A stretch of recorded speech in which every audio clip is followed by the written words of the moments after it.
Good morning, students of Global Business Communication. This is week 4, and today I've decided to alter the syllabus again, and we will be talking about great speeches. Next week, we will do electronic communication. Part of the reason is because the group presentations that we were expecting to do later this term will probably not happen, as I said, so we're sort of shifting the order a little bit. I will keep you updated with the topics 1 week ahead at the very least. So next week will be electronic communication. Included along with this week's lecture will be some links from the website. I've already shared Steve Jobs' commencement speech from commencement 2005 at Stanford, and a short video of him just sort of taking a shot at Microsoft, which I thought was also interesting and insightful. The reason that I've decided to include this great speeches lecture is because recently we've been running into our own crisis and trying to manage that and looking for leadership, which sometimes human beings decide that the best way to communicate a response to something that's really important is to formally address an entire country, or perhaps even the entire world, as the case may be. A speech is a very carefully constructed, organized piece of writing that is spoken. It resembles writing a lot more than it resembles regular speech, actually, because regular speaking, because there's no back and forth. It's sort of a one-way delivery system, and it has a certain length and a certain formula to it that is much like you would how you would prepare an essay or a written piece of work. And we will have one lecture later this semester about how to write do some formal writing. It's going to be a very general overview, but we'll discuss what situation that is effective and what the purpose of that type of communication is. So formal speeches and formal addresses are used for various serious occasions. Normally it's these things get prepared when difficult decisions must be made, and people need to be convinced of something that's really critical to the group, institution, present event, situation, nation, or whatever the audience, the greater audience is. So it's important to focus on the audience members that you need to convince. Part of the reason is one of these great speeches needs to be very persuasive. It needs to be logical, it needs to be organized, it needs to be persuasive, it needs to drive a point home, whatever way you want to accomplish that. The greatest speeches are the ones that manage to do this. They sort of swing people's opinions towards what your goal has been or is. Currently, the President of the United States is Donald Trump. Before him, we had a man named Barack Obama, and before him, we had George Bush. And then before him, there was Bill Clinton, which most of you were probably very young if you were born at all when Clinton was around. But when I was growing up, these are the presidents that I watched speak. They have radically different speaking styles. My personal opinion is that whatever you think of their politics, that Barack Obama was the best speaker of the four. Now, that's not to say, that's just sort of an aesthetic judgment, that he, in a classic sense, had somebody, a professional, a young, talented person write really well to carefully construct a speech that was powerful and connected with the audience very well, and then had Barack Obama, who has fantastic pronunciation and a deep voice and a very professional demeanor, to deliver the speech to the world. Donald Trump has a totally different style. I don't think he's a good speaker in the classic sense, but he is an effective speaker. There's no doubt about that. He can, inspire his audience to respond. He can whip up the crowd to support him. He goes around the country. He almost has his own speaking circuit where he fills stadiums full of supporters that just want to meet him and see him and listen to him. So his technique is very different. He normally does the opposite of what an Obama or even I don't follow the Donald Trump school of speech techniques, but when you're lecturing like this and you just have a few talking points and you kind of work your way towards those talking points as you explain to your audience, that's what I do in my lectures, and I think that's more interesting in a way. It keeps the attention and the focus of the audience on what you're saying, and you don't end up sort of droning and just ending up like you're just reciting a piece of writing, because that becomes very dry. If anything, Donald Trump is not a boring speaker.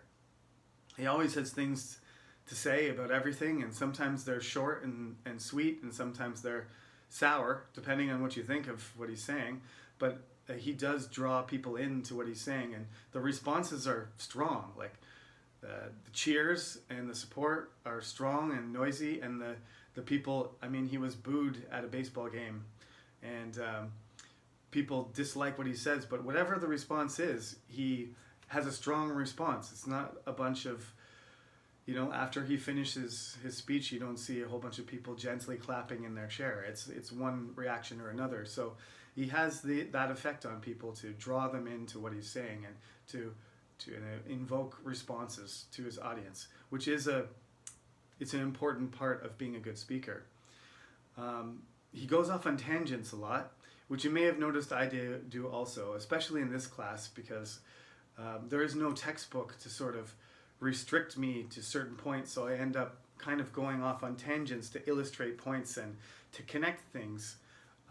But I think that's a really poor choice to do that when you have a really carefully constructed script and it's a really formal situation. You shouldn't be going off on tangents, and you can't go off on tangents in essays or in journal articles or research papers, because you're talking about the wrong thing, and that's not what the person is looking for. They're trying to get through the material and get good quality information about a certain topic. So if you go off topic, it's going to be frustrating for anybody, and so we don't do that.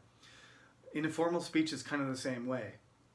You don't want it to be too long. You want it to be concise, and you want it to be direct, and you want it to be persuasive.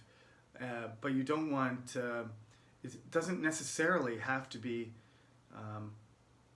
flashy or interesting or exciting. It just has to be effective. That's the main point.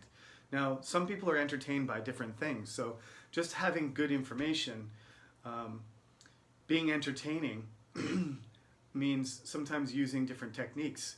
And those are important too. But I want to talk about the construction first. And Barack Obama is a far better example of that. And so is Steve Jobs. Although Steve Jobs does allow himself the freedom, like you can see that's sort of why I showed you the video clip, is, a commencement speech is a different kind of speech. It's very scripted. When he talks about Microsoft and he takes a shot at Microsoft criticizing what they represent, you can see him pause and think, between what he's saying, because he's just coming up with, he has an idea. He doesn't like Microsoft and what they represent. He wants to articulate it, but it's not prepared. He doesn't have the sentences ready, so he's just creating it as he goes. And again, that's what Donald Trump does, usually. It's hard to get him to follow a script, because he much prefers just to have the ideas floating around in his head, access them in the moment, and deliver them. And I think that's what he's been doing his whole life. So that's what he tries to do as a president, just like he did when he was on The Apprentice as a reality TV star, or when he was running his businesses. He hasn't changed that much, it seems. Right, so back to Steve Jobs. I hope you watched those watched and read what I linked to you, you can do that anytime this week. But the assignment concerns analyzing a speech. So I'm going to talk about a particular speech. I just chose one of my favorite speeches, not really for the content, but just because there's something about it that when I first heard it, I just never forgot that person's voice. And the beginning of the speech, I can quote it without any trouble because it was just a powerful moment in American history. So there's all kinds of different choices you could make. Abraham Lincoln's Gettysburg Address is one of the most famous speeches of all time, and definitely at the top of the American list. George Washington has some great speeches. John F. Kennedy has some speeches about civil rights that are very famous and very powerful. Barack Obama has a few, not on the same level because there needs to be a crisis. John F. Kennedy was living in a very tumultuous period, the 1960s, so the opportunity for delivering great speeches to respond to crises was there all the time. Similarly, FDR has a lot of great speeches too because he came to power during the Great Depression, and then he continued to be the president into World War II, and which is the speech I chose to talk about for today in this lecture is the Pearl Harbor speech after the surprise attack on Pearl Harbor in Hawaii, and what he said to Congress in response to that action. I'm going to try and keep the politics out of it and just focus on just the strategy and the construction of the speech so that no matter what you do for your assignment, because I'm going to allow you to choose any speech, you will first need to find the speech and find the event, and you will need to link it on your assignment. I need you to give me a reference. You can find it in a book, but it's hard to get to a library, so probably the internet is going to be what you do. Unless you have a big library behind you, then you might go through that, but you probably don't. So search for it on the internet, find a speech, make sure you reference it at the end of your assignment, reference the link so I can take a look at it, especially if I'm not familiar with that speech and the words it contains. You need to describe the situation in which the speech was delivered, and then you need to break it down and analyze it. Okay? So even if it's a short enough speech, you can even just copy and paste the whole speech at the end along with a link to where you got it from. And that would help me be better able to make judgments about the quality of your homework. So a speech normally has the same sort of organization as an essay would. There's an introduction, and then a core part we call the body, and then a conclusion. Sometimes they're really stuck together and the introduction is very brief. Sometimes the introduction is long and involves some sort of technique like a quote or a response or an idea or a reference. Or sometimes the speech has a very short introduction and it tries to get into the support for the argument right away. Okay, so just like you're writing a paper, when you try to write a formal speech or you're judging a formal speech, you're looking for somebody to start the address with a proper introduction and then go through logically from point to point and then make a conclusion that comes back to the original state, that reinforces the original statement. Like I said, that's something that Donald Trump tends not to rely on or feel that's necessary, and it doesn't, it seems to work for him, but we're really trying to look at more classic examples of speeches, and the ones that I've looked at in preparation for this class all fit that category. So, how can you analyze a speech? Well, I'm going to tell you how to do that, and then I'm going to read FDR's speech because it's only 2 pages long, so I'm going to try and read it clearly to you so you can hear what it sounds like. I don't have a great voice to imitate FDR, but I might start off by giving an attempt. So, how to analyze a speech. First, what you need to do is figure out what the purpose of the speech is. Any good speech has a goal and a purpose, and if it doesn't, it's really just there for entertainment. And there's less forcefulness and less persuasion if there's really not a specific purpose in mind. It will really help you to do better writing and to prepare speeches better and presentations. I always tell my students, if it's not clear what the purpose and the reason you're doing this presentation is, you're just doing it because Professor Sullivan told you to do a presentation and you have to do one, it's fairly evident when you do the presentation that that's what happened. It's just a collection of slides about something that you like. But why are you telling us that? That's going to ruin the effectiveness of anything. So first of all, figure out what the purpose is. Is it supposed to inform or persuade? You're supposed to sell something? Is there a political objective? Are you trying to defend yourself? All these are different types of speeches. If you're in a courtroom and you don't know that the purpose is to defend yourself from being accused of a crime, then you're in big trouble. I wouldn't know. But anyway, you can just be entertaining if you want. But again, the purpose, who are you trying to entertain? You have to target an audience. And you have to figure out how the speech that you make connects to your audience. And you can use various techniques for that, right? So you can use what's called an anecdote, which is a personal story, personal anecdote about yourself, or an anecdote a story about somebody else, if you wish. You can use specific words that you think are positive or negative, or charged words like keywords that everybody knows. Charged words are sort of words that invoke a certain type of response. I mentioned in my lectures last week, if it wasn't this one, then it was the ESL class, conversation class, that the word virus gets used on the internet all the time, and viral has become not necessarily a bad thing, because a viral thing spreads all over the internet very quickly, and if you own that thing or you're advertising through that thing, then going viral can make you famous, and it can help you, connect to people, or people connect to you. There's all sorts of benefits that you can have from information going viral. But I think people are not going to be so enthusiastic about using the word virus and viral to describe other things because of the seriousness of the situation of the coronavirus. That's something that you have to know, is that if you're going to use a word that's charged, maybe the word to you doesn't mean that much, but if you say it to a certain group of people, then they consider it racist. Or if you use a certain word that people don't use,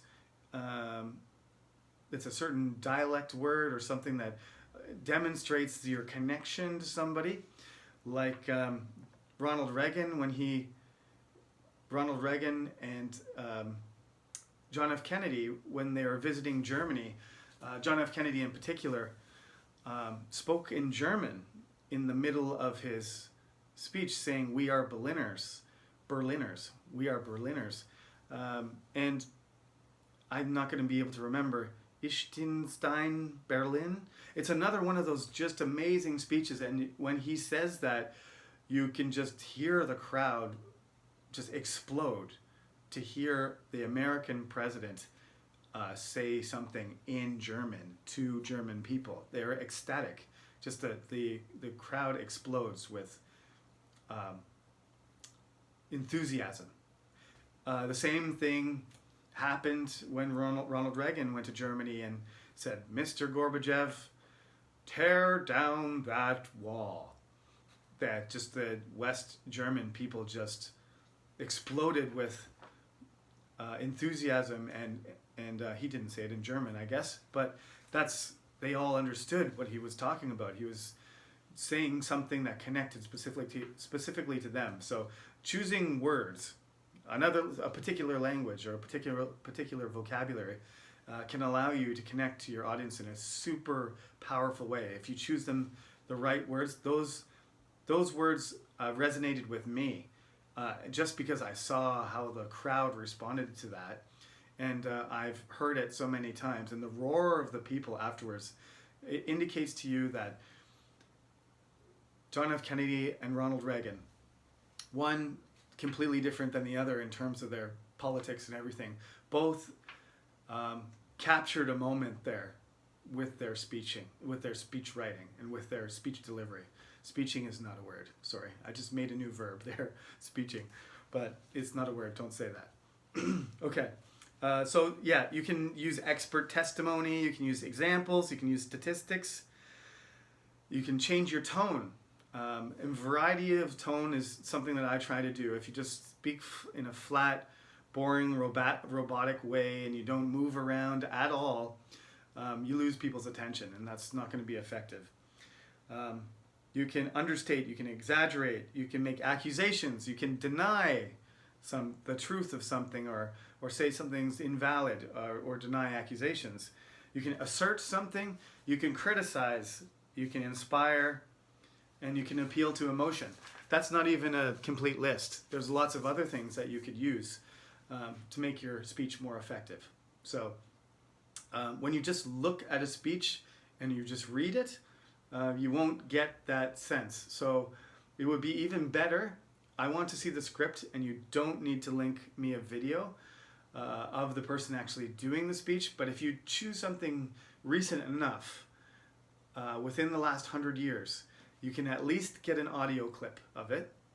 And in many cases, you can actually get a video and audio. You can watch the person speak. You can watch, I didn't actually link Steve Jobs doing the Stanford speech because, I mean, unlike normal Steve Jobs behavior, as I recall, he was wearing, if I remember correctly, he was wearing a gown and when a graduation hat and everything. So it's not a normal Steve Jobs speech, but other Steve Jobs speeches, like launching the Apple computer. I'm going to, instead of showing you the Stanford one, I'm going to put up a video link to that. You'll be able to see, in 1984, young Steve Jobs delivering a speech on the personal computer, the Macintosh. And it's a superb example of promoting a product, and that's why he's treated like, almost like he's a business mogul. He's a hero to anybody who wants to be an effective CEO. He's a legend, I guess you could say, especially in Korea, where people have bought up all the books about him, and when he died, everybody felt the loss, even over here. So he's a very respected person, and one of his best skills was he could get up in front of a camera and he could make people want to buy anything he made, even whatever the price is. And I think Apple still has that ability. People are just Apple, we call them fanboys, but they're fangirls too. If it's Apple, then they'll pay 3 times as much for it. So if you want to buy, one of the famous examples is the stand for your laptop or your iPad, and the thing was like $900 for a stand. And people made jokes on the internet of just like, well, why don't you just put a couple books, stack of books, and then put your iPad on top of that, rather than buying this $900 stand? Well, it's because it has the Apple stamp on it. And Steve Jobs did such a good job. Steve Jobs he was so effective at creating this brand value, related to Apple products, that it's persisted past his death. People still overpay for everything Apple, and sometimes I do too. I wouldn't buy that stand, but I do like my Apple stuff, like some other people do, and I don't really know why. I'm kind of comfortable with it now. So Steve Jobs, that's not the only thing that made everybody, his creativity and his all sorts of other skills added to that, but he is one of the best presenters that I've ever seen. No offense, Bill Gates, but much better than you. Um, that's not Bill Gates' strong point. So, back to the topic at hand. You can choose any speech you want. If you watch the person deliver it, or you listen to it. In the case of FDR, sometimes it's just like a fireside chat, so you can just listen to him talking on the radio. They still have clips of him doing that. Whichever one you choose, you can watch it, listen to it, read it, and then make your analysis. So here we go. FDR. This is the Pearl Harbor speech. So he starts off by saying, Mr. Vice President, Mr. Speaker, members of the Senate and of the House of Representatives. Yesterday, December 7th, 1941, a day which will live in infamy. That's the line that I can never forget. A day that will live in infamy. And he has this sort of aristocrat, kind of well-educated, polished delivery and accent. So you would think that when a guy like that spoke, that the average person would not want to listen to him. But FDR had just this manner of like connecting with all American people. And when I keep going through this, you'll just see like, you can just imagine if Donald Trump or Barack Obama, because lots of people didn't like Obama either, if they had spoken, I think there's not a definite thing, but I would imagine that one of the things that FDR was able to do because of the crisis was rally people to his banner. And this is what his purpose is here, is to get everybody behind the same cause. So he says a day which will live in infamy, because he's saying this is going to be remembered as a terrible day for a long time by everyone. Okay? So he continues to go through and he says, I won't read the speech in its exact form because the clock is ticking here, but I will provide links for FDR stuff too, so that you can listen to it and you can read what he wrote. But basically he talks about how Japan, and the way that he words things is critical. He organizes it, he describes what happened, and he describes what the response should be. And at the end, he talks about what happens, and then he switches to the personal pronoun, saying, I believe that I will interpret the will of Congress and of the people when I assert that we will not only defend ourselves to the utmost, but will make it very certain that this form of treachery shall never again endanger us. He's expressing confidence. He's using the personal pronouns, saying he's going to control it, trust me, and he's using the pronoun to describe the whole country. We're all together. I'm your leader. We're all in this together. This will be fine. It's a horrible situation, but we have the ability. We have the confidence to handle this. It's already been done. It's a bad thing, but we have to go forward, and I will be the one to do that. So he says, hostilities exist. Fact. There's no blinking at the fact that our people, our territory, and our interests are in grave danger. So no more debate. Should we fight against Japan or not? Should we be in favor of peace or war? Now the decision is out of our hands. They have forced us to do it, and we must do this. We must put all of our effort and energy to do this, and we will succeed. With confidence in our armed forces, with the unbounding determination of our people, we will gain the inevitable triumph. So help us God. This is a promise. So help us God. And in America, there are a lot of people who are religious, and so help us God is a promise that everybody expects a person to keep. That's not just a regular, I'll do it. I'll do my homework, Mom, don't worry. Or Professor, I'll never, be late for class again, and next week 5 minutes late again. This is I'll do everything. I promise I'll do this, or the punishment is to my soul, or I'll die. Right? This is a very serious promise that people take seriously. And that's what he's trying to communicate to everyone. I ask that Congress declare that since the unprovoked and dastardly attack by Japan On Sunday, December 7th, 1941, a state of war has existed between the United States and the Japanese Empire. And you can guess what the response to that was. Not just the Democrats clapping or responding, not just the Republicans or some people of each party. Everyone responded to that. Winston Churchill's speech, his appeal to Congress to support the United Kingdom fighting against Hitler in Europe, had a similar effect.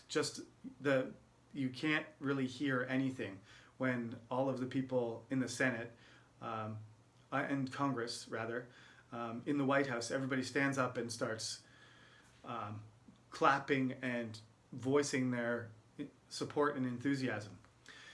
That's one of my favorite speeches of all time. One of the other things, other than a day that will live in infamy, which is one of my favorite quotes I've ever heard, along with some things that Winston Churchill and others have said. He concludes by saying, I would like Congress to declare what's already happened. Right? Usually presidents say, we want to declare war. I need you to vote. I need you to support me. But he doesn't say that. He says, I want you to declare that we are at war already. That yesterday it started, and you just have to agree that it's true. And you have no choice but to agree because it's already done.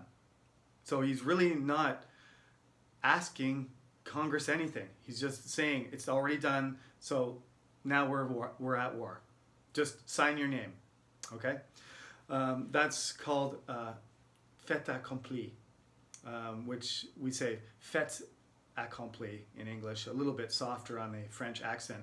But that means something that's already concluded. It's already done, so the decision has already been made.